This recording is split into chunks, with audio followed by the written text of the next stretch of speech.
Hi అండి, welcome back to our channel. ఈరోజు సొరకాయ పాదులో సొరకాయ పువ్వులతో కాయలు ఎలాగా కాస్తాయో చూద్దాం.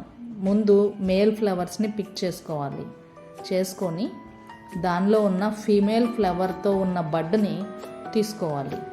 చూడండి, ఫీమేల్ ఫ్లవర్ అంటే ఆ మేల్ ఫ్లవర్తో ఉన్న పిప్పొడిని తీసుకొని ఫీమేల్ ఫ్లవర్ ఉంటుంది అంటే అడుగున ఒక సొరకాయ షేప్లో ఉండి ఒక ఫ్లవర్ ఉంటుంది, అది ఫీమేల్ ఫ్లవర్. దాన్ని ఈ మేల్ ఫ్లవర్లో ఉన్న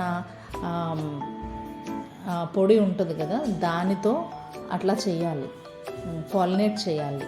చేయడం వల్ల ఆటోమేటిక్గా ఈ ప్రాసెస్ జనరల్గా నేచర్ చేస్తుంది.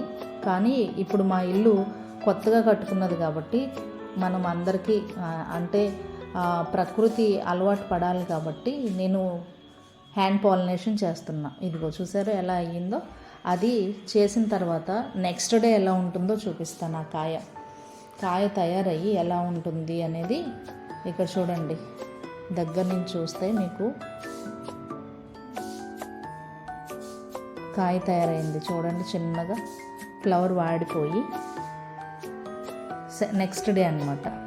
ఆ తర్వాత 2 days తర్వాత ఎలా ఉంటుందో కూడా చూడండి, నేను చూపిస్తాను.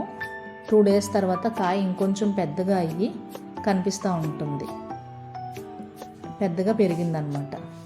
తర్వాత 4 days తర్వాత ఇంకా పెద్దగా అవుతుంది. అలా 4 days తర్వాత ఉన్న కాయ. Thank you guys.